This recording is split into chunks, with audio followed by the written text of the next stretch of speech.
thank you very much, everyone. It's a pleasure to be here. I am very proud of my association with the Future of Freedom Foundation. Very proud that they published my book. And Bumper, when I talk about the book, I very often say we. I don't mean that in any sort of editorial sense or royal sense. Bumper really was a partner in this project. He conceived it. He brought it to me. He was a great source of sustenance and provided that tonic a writer always needs, because any writer will know there's always a period where the results are less than tangible. And Bumper was always asking me where the book is, and I always said it's in my head.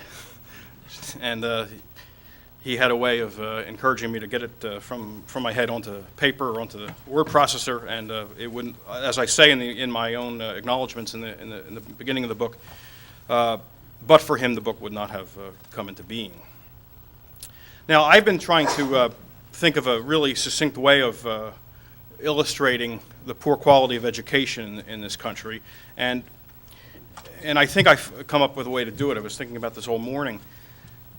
It seems to me that, let me just pose a question. How come there seems to be a direct correlation between the amount of education a person has in the United States and his inability to understand the words, "The right of the people to keep and bear arms shall not be infringed"?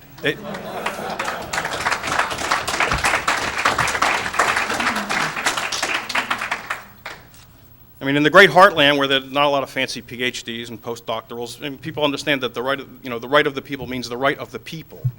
If I can make a radical leap here, and to keep and bear arms means to keep and bear arms. And it seems like as you get more education, especially in the Northeast part of the country, for some reason those words turn into the states have the right to have National Guard units. There's something lost there, but I don't know how that happens. Now, I wanted to start off with two quotations. The first one goes this way. The popular erroneous assumption is to the effect that the aim of public education is to fill the young of the species with knowledge and awaken their intelligence, and so to make them fit to discharge the duties of citizenship in an enlightened and independent manner. Nothing could be further from the truth. The aim of public education is not to spread the enlightenment at all. It is simply to reduce as many individuals as possible to the same safe level, to breed a standard citizenry, to put down dissent and originality. Now, this is not something said offhand at a cocktail party by Bumper Hornberger recently. He could have, but he didn't.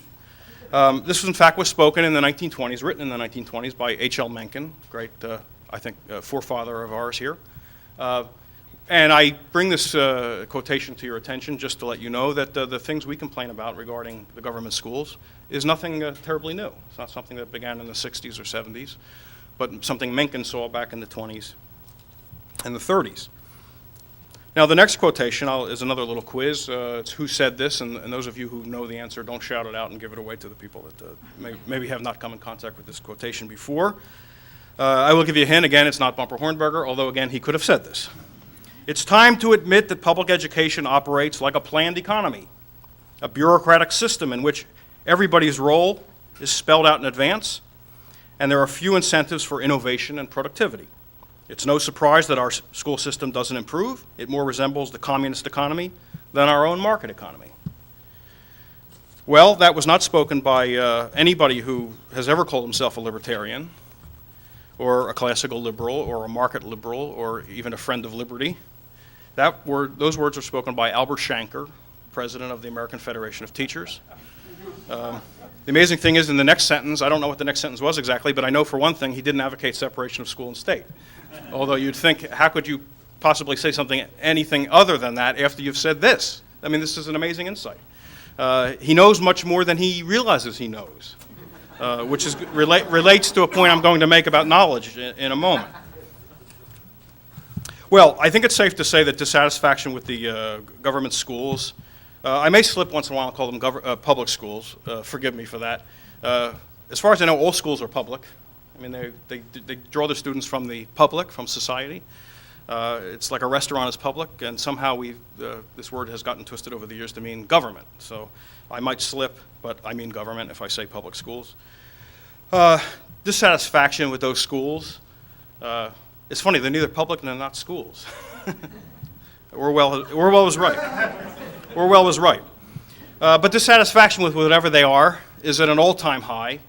Complaints are everywhere, ubiquitous. They're in the papers, on TV, and radio news all the time.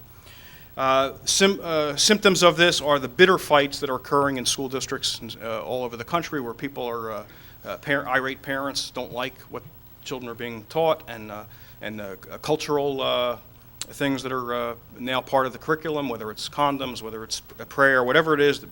Bitter fights are going on where people are pitted against each other in a very unfortunate way. Scores, of course, fall or at best stagnate. Colleges and corporations are engaged in putting on remedial courses to an extent they've never had to do that before. I mean, companies have to basically teach new recruits how to read because they can't read. And the recent reports in the paper of a few weeks ago about reading proficiency very low. There was a study out of Senator Ted Kennedy's office a few years ago showing that while the literacy rate in Massachusetts around the time of this study was said to be about 91%, that's probably overstating it, they conceded in their study that in 1830, before there were public schools, the literacy rate was 98%. So it seems like it was downhill. I wouldn't call that progress. And of course, we've also defined literacy down. We've had to introduce the term functional illiteracy. It used to mean literacy meant you could read. Now people can read, but of course they can't function by way of the written word, so we've needed a new term.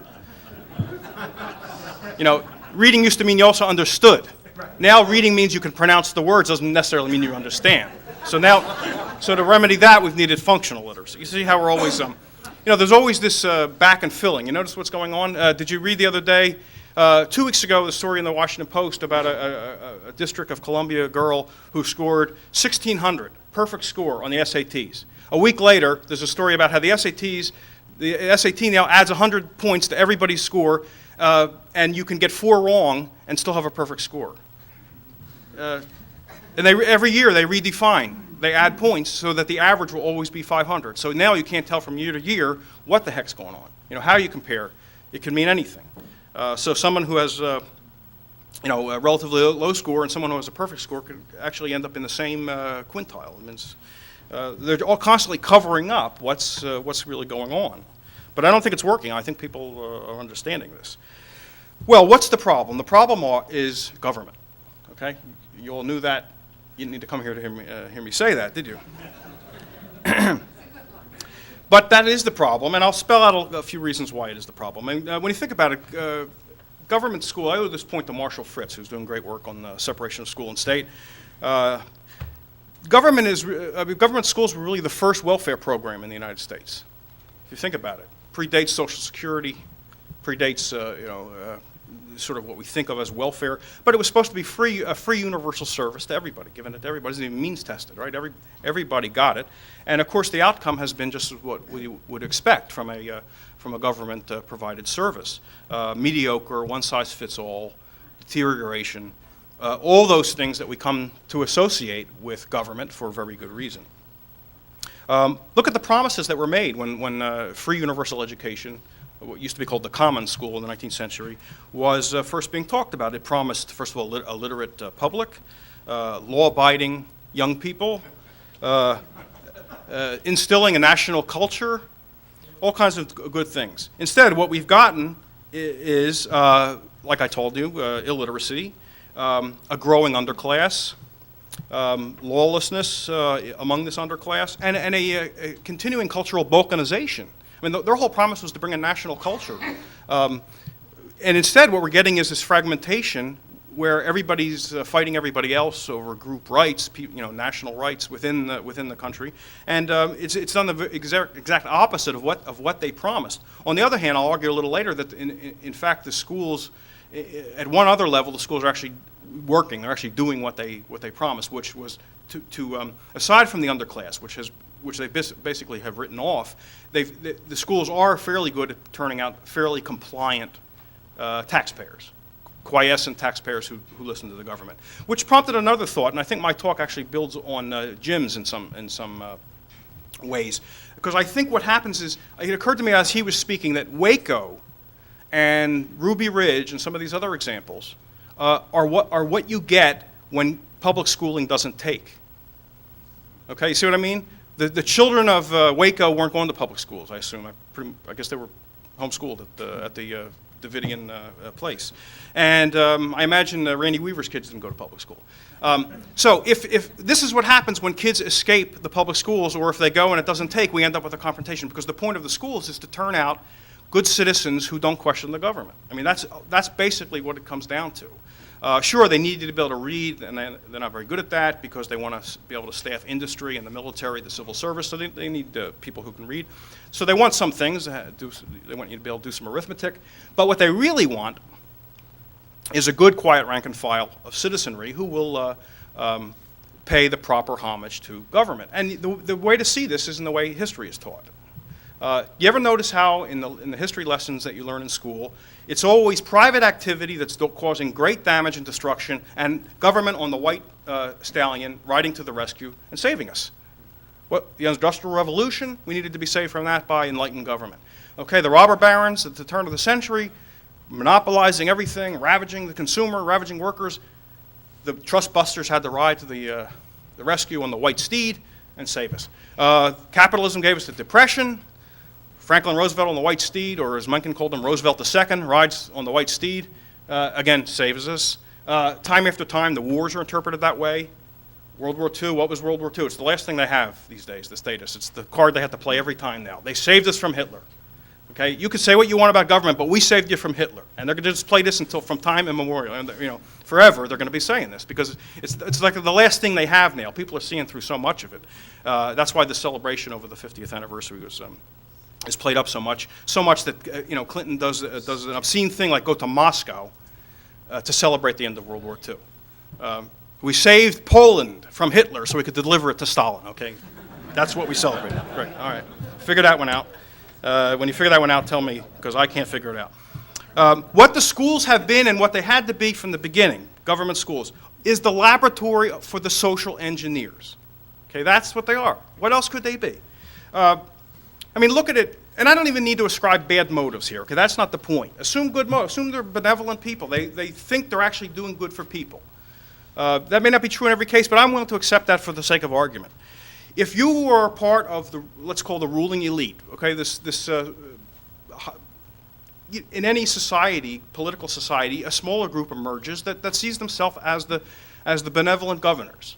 Okay, so if you're in that position, and you believe what you're doing is good for the nation, that this is important for the nation and for the society, you're going to want to set up a system to train the younger generation to properly respect this system. And to do that, you need to also justify the past to the younger generation. After all younger generations come up questioning. That's the nature of the younger generation. And so you need to put them through, you'll want to put them through a mill so that their rebelliousness and rambunctiousness can be properly molded so that they have the proper respect toward the ruling elite. And I think this will happen in a democracy as well as in an authoritarian autocracy. I don't think it matters. It's what Walter Lippmann called in the 1920s the manufacture of consent. Okay, no matter how good, well-meaning this group of governors are, they're going to feel that they need to manufacture consent. They need the support. Things won't go very smoothly if there's constantly dissent. If people are constantly pointing a finger at the government saying, this is not good, this is not good, you're bothering us, you're violating our freedom. I mean, you can't, it's hard, it's too disruptive. You need basically people nodding their heads saying, yes, whatever you say. And it's good if you can get them young. You don't want to wait until it's too late. You get them young. How do you get them young? You get them into school, government schools early. And not only you teach them to read, you teach them to write, do arithmetic, but you teach them social studies and a view of history that is most conducive to this purpose. It's a form of social engineering. Again, even if you don't assume any bad, nefarious motives, okay? I think that's really a secondary consideration. So that's how schools have always been used. If you go back to Sparta, where I guess you find the first public school system, that's exactly what it was to do. It was to staff the military. This was a militaristic, authoritarian society. And it was to make sure there wasn't any widespread dissent. You see it next in Germany when Luther sets up schools in the 16th century. in a couple of the states and cities of Germany. Again, it's to impose a rigid, dogmatic view, Lutheranism, and no heresy is allowed. He says he will brook no dissent. The thing, you don't argue with heretics, they should be dismissed unheard, as he put it. John Calvin does the same thing in Geneva. Frederick William does it in Prussia in 1717. Again, this is a very authoritarian environment. Frederick William used to beat his subjects yelling, "Why don't you love me?" Okay? This is the guy that gives us the first modern public school system. And this is what teachers and administrators do metaphorically. Not all of them. There are good teachers out there, and I don't mean to say everybody who teaches in the public school. There are a couple of people here who teach in the public schools are bad people. And again, you can separate this from motive. It's a systemic thing. That's what I really want to get at, is systemic. In Prussia, in the early 19th century, Germany suffers a terrible defeat at the hands of Napoleon, and has a devastating psychological effect on the German nation, particularly the German government, and they reinforce their public school system as a way of coming back from this defeat, instilling a new sense of patriotism, and again, the whole point is to instill a particular mindset in young people. Again, it was always been a laboratory for social engineers. Now, Richard Ebeling covered a bit of my ground in his talk, because he talked about how American intellectuals studied Bismarck's welfare state, brought the ideas back, the various programs back. Actually, a little earlier than that, in the 1830s, a group of intellectuals, led by Horace Mann of Massachusetts, the first commissioner of education of Massachusetts, goes to visit the public school system, study the public school system in Germany, and they bring a blueprint back in order to get it adopted by the states, the various states in the United States. Luckily, the Constitution was still seen as a document that more or less meant what it said back then, and there was widespread belief that the federal government did not have a role in education. Of course, the Constitution does not give any role to the federal government I should call it the national government in education. And so Mann was operating in that milieu, and so the common school movement had to operate at the state level. They didn't have the federal level available at that time. I'm sure to their dismay. It would have made their work much easier. Instead, it took about 50, 60 years for them to get every state in the Union to adopt government schools. But the point is, they brought the Prussian system over. They tried, their goal was to instill a national culture, again, to interfere with the spontaneity of culture and society when it's left alone. When people are left free, those things spontaneously develop. They didn't like the spontaneous development. They didn't like that it was uncertain, the direction was uncertain, the speed of development was uncertain. They wanted to drive it, steer it and drive it. They also brought over some very particular aspects of government education, which still are with us today in government schools, and even have, of course, been adopted long ago by private schools, because it became part of the idea of school. Those things included isolating students from normal life, okay? The institutionalization of young people. That's what school is. It takes them out of normal life and puts them in a very artificial environment. They're sitting around with people only of their own age. Where else in life does that occur? Okay? Do we only have people of one age in here? It's ridiculous. You wouldn't organize a conference of just people of one age. Okay, only fifth graders can come to this. It doesn't make sense. It's stifling. The fragmentation of subjects was another thing that the Prussian system did. Fragmenting subjects and then teaching it in sort of 45-minute blocks of time. And then when that period's over, bell rings, you do something else. No matter how much you're interested in the thing you were doing, sorry, bell rang, now we're doing this. But I want to do this. Sorry, the bell rang. We're doing this now. It's like Pavlov, right? Bing, okay, I go from math to English. This is all innovation from the public school system of Prussia. The fragmentation of subjects, the isolation of students, the instilling in children the importance of obedience and memorization. So much was memorization, not so much understanding, but drill, memorize. And finally, and these are identified, by the way, by John Taylor Gatto, a great commentator on schools, New York City, New York State Teacher of the Year in 1990, turned around in accepting the award at the state senate in Albany, renounces schools, calls them Prussian authoritarian institutions. And the last element he identified as part of the Prussian system was teaching children, not so much outright, not using these words, but it's just implicit, it's almost by osmosis, that the true parent of the child is what? The state. The state. And this ties into my next point. I was amazed in researching this book. I mean, I knew, and something I didn't mention, I should mention first, part of this idea of creating the national culture was the fear of immigrants. Because at this time you had Catholic immigrants, Irish Catholic immigrants coming in, and there was a great fear that this was going to be disruptive. They weren't enlightened like the Protestants were. And the whole idea was to, as they put it, Christianize the Catholics. Okay. The textbooks were openly anti-Catholic. They used terms like popery. Okay, that's not a compliment. Okay. They used terms like deceitful Catholics. That's not a compliment. The Catholics at this time begin to set up their own school systems. Guess why? They feel a bit alienated by this system. And they riot in New York and Philadelphia when they make a mistake here. They try to get public money, government money, for their systems. They say, hey, we have to pay taxes for your system. We should get some of that money. And when the rulers said no, the officer said no, there was actually some riots. So they were upset about this. But protecting us from the Catholics was not the only reason they wanted to set up the common school. They were open, and Richard mentioned this. They weren't just anti-Catholic. They were anti-parent, and not just Catholic parents. There was this fear that the parents were sort of the old school. They were lost. That was the lost generation. We couldn't do much with them, but we could certainly mold the children, but we needed to do one thing.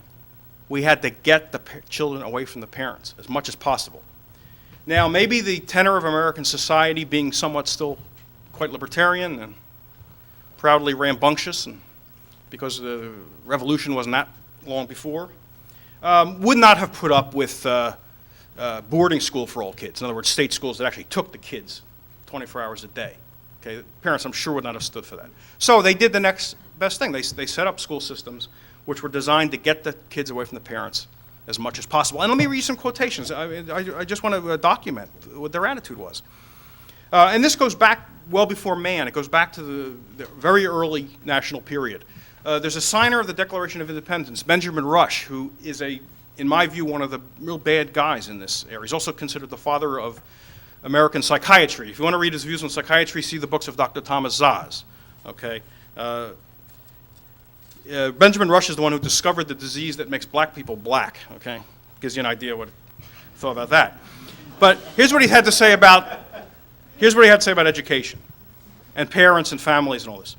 Society owes a great deal of its order and happiness to the deficiencies of parental government being supplied by those habits of obedience and subordination which are contracted at schools.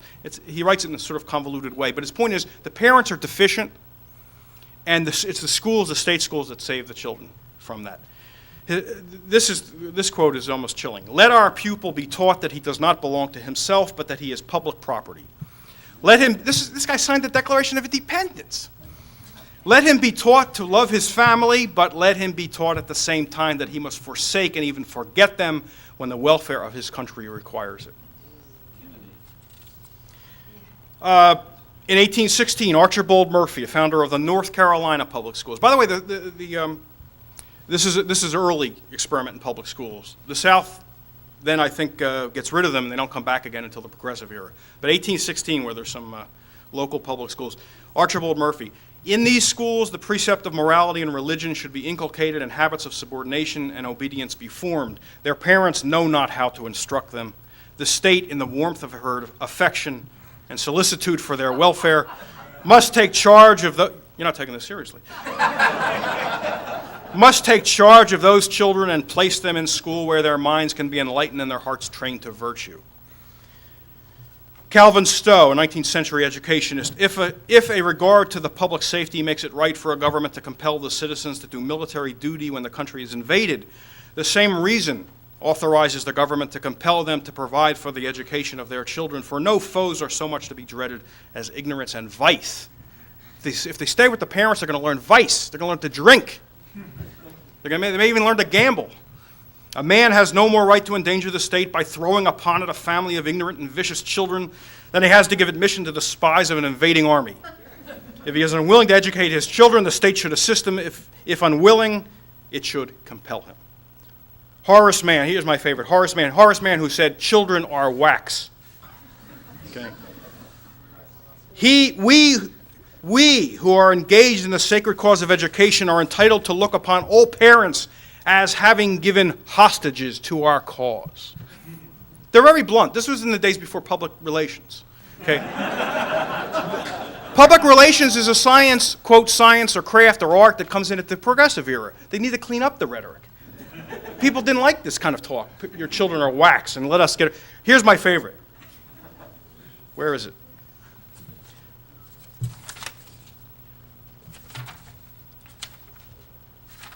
I have it here.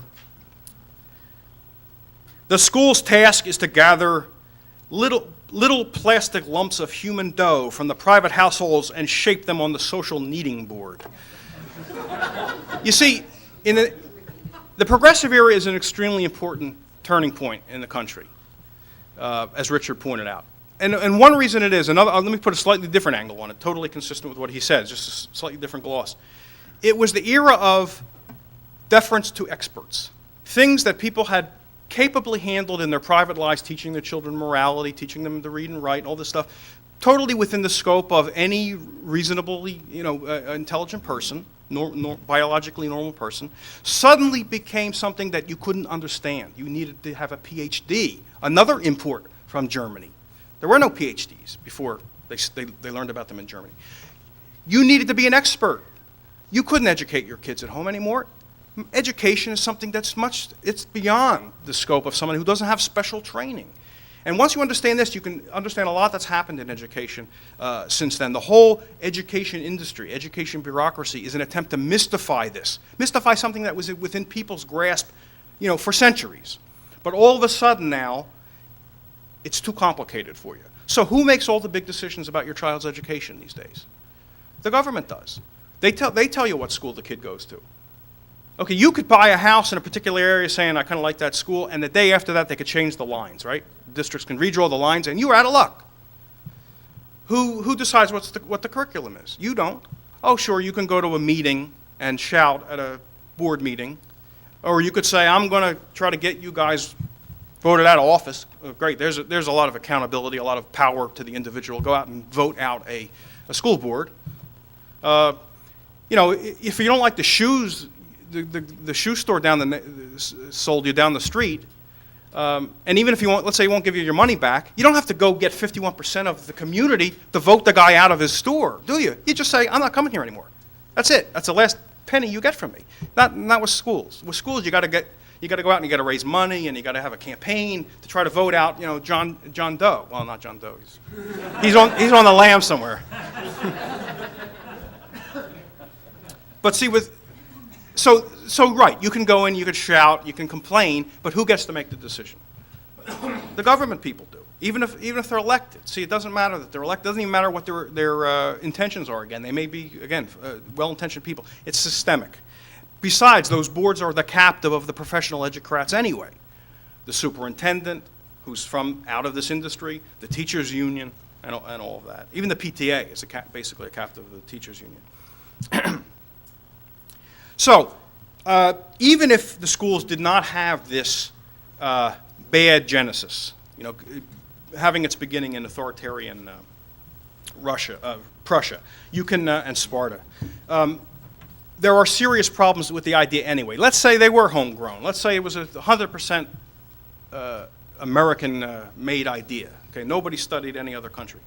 That's not the end of the story, because as we know from the Austrian commentary on the problems, the innate problem of socialism, government schools, as Shanker said, and this is why I mentioned that about Shanker, he knows more than he realizes he knows. There's a systemic ignorance in a government education system for the same reason that a socialism can't work.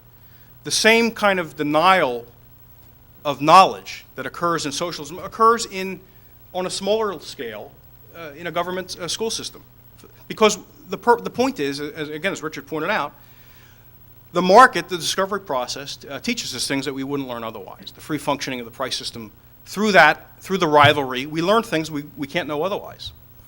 The same thing is true of education. The best ideas about education, I mean, we know a lot of things about education already. I mean, there's very successful homeschooling families all over the country. Somebody knows something about how to nurture the natural curiosity of children. But there's still things to learn. You can never say we know everything there is to know about a subject. The way you get that is by many people trying many things at the same time, without having to get somebody's permission. But if the school district is the one in charge of the curriculum, and if they can make sure most kids go there because you got to pay your taxes even if you use if you go to private school, the district has a monopoly, or is claiming a monopoly on wisdom. They're claiming to know how good schools should be run, because they get to say what gets into the system and what doesn't get into the system. Now, they may say, oh, no, we don't think we have a monopoly on wisdom. We're willing to listen to new ideas. Bring forth your ideas. We don't claim to know everything. We want to hear from people. But that's a ruse, because who gets to pick which idea that's brought before them gets chosen and which gets rejected? The same people who are claiming they don't have a monopoly on wisdom. In other words, they are claiming a monopoly on wisdom.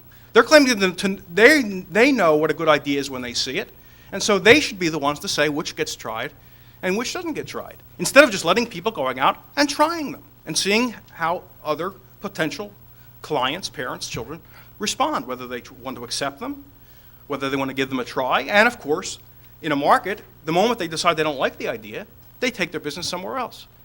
That's what we don't get. And so there's a systemic ignorance in government education, and I think there's a sweet justice in that government education is systemically ignorant, systemically stupid. There's nothing you can do about it. It's like trying to make a square, into a circle. You can't do it because it's bureaucracy. Government is bureaucracy. That's how bureaucracy delivers services. It's got captive money. It's got captive clients, and so it doesn't have the discovery process, and it doesn't need to be responsive.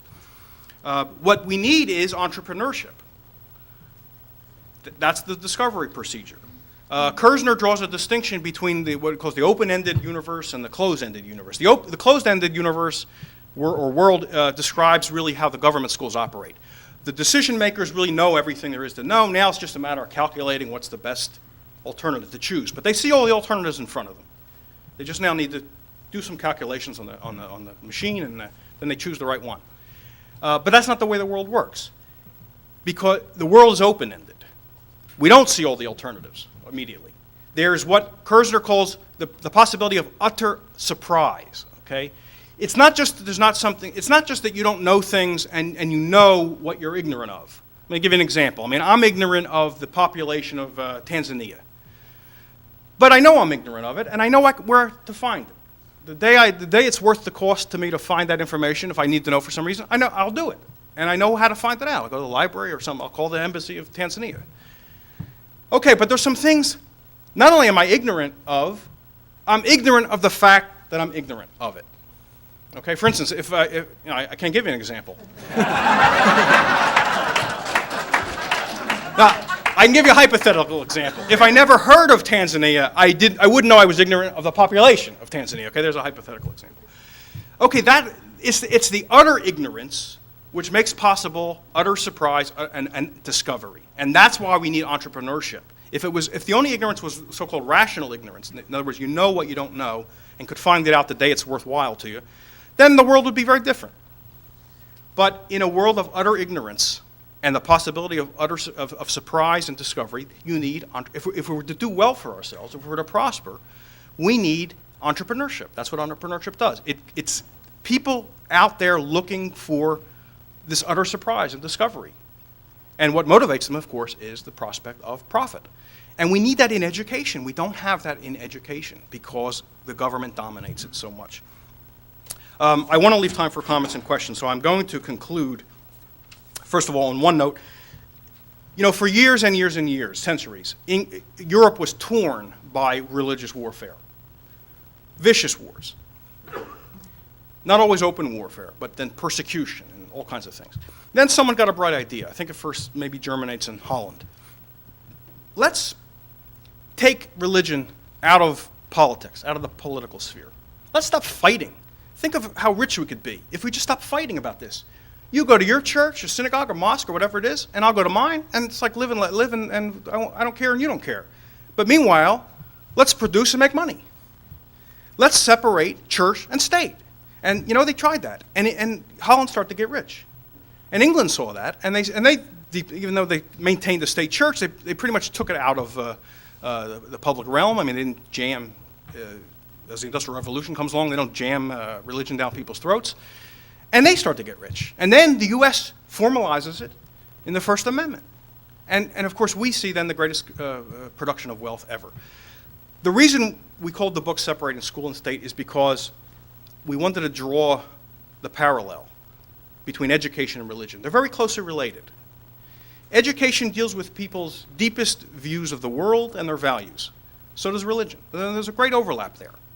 And the threat of forcing your religion on someone else is very similar to the threat of forcing your educational views on somebody else. And the way you take the bitterness and rancor out of this is to stop threatening forcing your ideas about education on somebody else. But when they're government schools, that's what it means.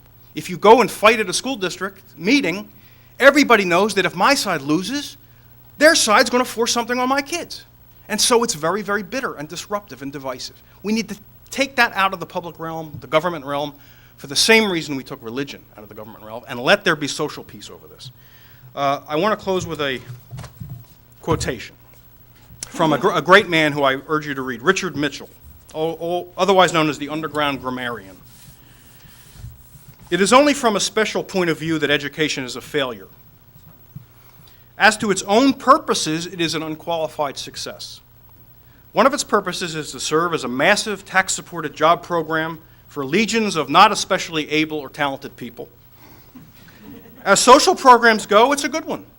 The pay isn't high, but the risk is low.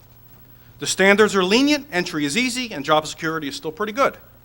In fact, the system is perfect, except for one little detail. We must find a way to get the children out of it. Thank you.